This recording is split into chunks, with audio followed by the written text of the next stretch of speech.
Joining me now, Jennifer Levi, GLAAD Law Senior Director of Transgender and Queer Rights. Dr. Vin Gupta is MSNBC medical contributor and global health policy expert. Jonathan Capehart is back with me. I mean, Dr. Gupta, most people go into their doctor's office with an expectation of privacy. Is that the doctor's understanding as well? And what impact could this have?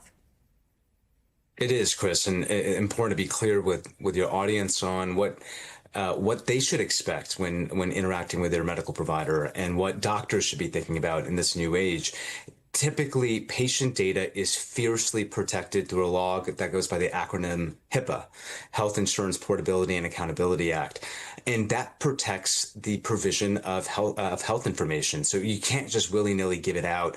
You can't just, especially if no law is being violated. I'm not a lawyer. I'm not an expert necessarily in HIPAA, but I do know what's right versus what's wrong when it comes to patient data. And Chris, this was something that was relevant during the pandemic. Patient data is something that you can report in the setting of a public health crisis if there's a communicable disease that we're worried about, if there's concerns, say, about child abuse, if there's homicidal concerns, say, gun violence, knife violence, things that are reportable law enforcement. This is not the case in this case because when it comes to the care of those that are transgender, that's states. States guide that. And so there is no violation of state law in, say, the state of Pennsylvania in this case. And so the fact that they're asking for communications on medical care on Zoom notes is entirely inappropriate. It's incredibly chilling. It's not allowed to have a lot of downstream impacts on patient care and on provider wellness. Jennifer, as Dr. Gupta says, he's not a lawyer, but you are. Can these subpoenas be enforced given a patient's right to privacy? You know, these subpoenas are breathtakingly broad in terms of the private information that they are seeking, and there's not a legitimate basis to explore the kind of invasive information that they seek. So fortunately, you know, what we are seeing and what I would anticipate would be the recipients of those subpoenas to quash the scope of what's been requested. They're clearly designed to chill the provision of well-established medical care for a vulnerable population. So what legal options would a doctor or would a patient have in a case like this? Yeah, absolutely. So, you know, there's judicial oversight to restrict the kind of private information that's being sought, and particularly where on balance it doesn't provide any credible information. To the extent that what the federal government is looking for is information related to legitimate concerns, there's far narrower requests that could be made. Private patient information can be restricted, aggregated data about billing practices can be sought. That's the kind of general information that can be obtained by the federal government, but certainly federal courts can step in to restrict the scope of what's being requested by the administration. Jonathan, what's the point here? Is it fear? That is a key question. I think fear, I don't know if that is what they're up to, but it is certainly a byproduct. And I want to apologize to everyone if it sounds very windy, because it is very windy here. But fear, I think, is a byproduct. Also, for what purpose? What purpose is it for the administration to request such personal and private information? What are they going to use that for? And given all the things that we have seen the administration do to all sorts of populations, I don't even want to articulate what my biggest fear is. But this actually is a situation where it would be wonderful if Congress were acting like a co-equal branch of government and calling on the administration, hauling in the Secretary of HHS, hauling in the Attorney General or the folks at the Justice Department who are responsible for this, and have them explain why they are doing what they're doing, for what purpose, what will this information be used for, and then use all the power that they have as a co-equal branch of government to get the officials in the executive branch to stop doing what they're doing.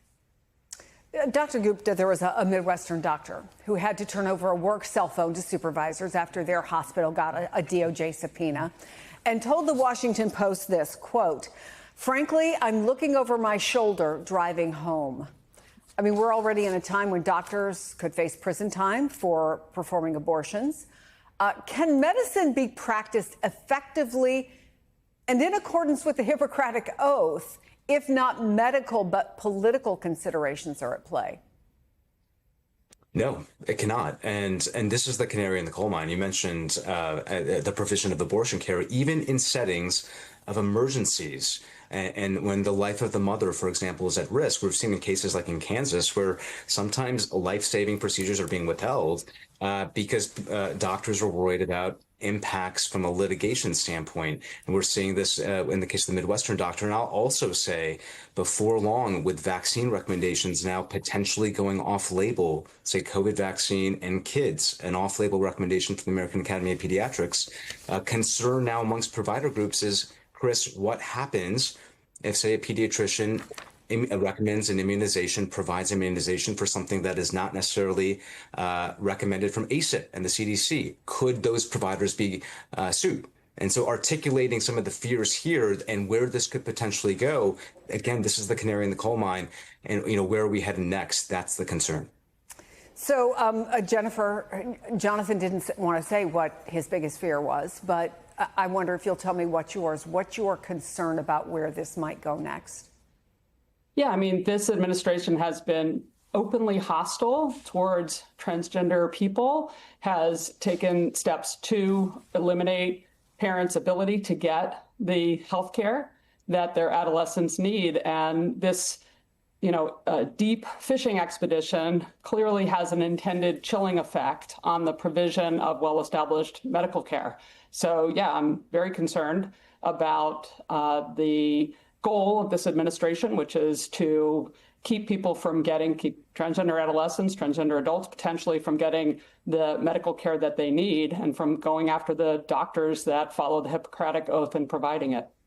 Jonathan, the LGBTQ online magazine, Them, had some new research out this week from the Williams Institute, and it showed that there are about 2.8 million transgender and non-binary people in the U.S., but among them, 724,000 trans youth between 13 and 17 years old. If you're growing up as a trans kid right now and you're under a microscope, what impact does that have? It's terrifying. Can we just keep in mind that we are talking about 13 to 17-year-olds? If you are not 13 to 17, you remember what it was like then. All the things you were going through, the things you were thinking about, identity issues of all kinds. And what you are looking for is care and comfort, people to nurture you and help guide you through those very tumultuous years for a whole host of reasons. And yet, if you're an LGBTQ youth, and particularly a trans youth, in the midst of all of that, you have the President of the United States and his administration, high officials in his administration, doing everything it seems possible to make your adolescence a living hell, and to do things to prevent you from, being in an environment where you can grow and become the full you.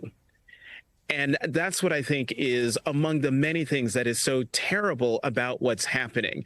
Everyone likes to talk about trans youth and trans adults and trans athletes without talking about the individuals, the actual people for whom this is not a political game. This is their lives.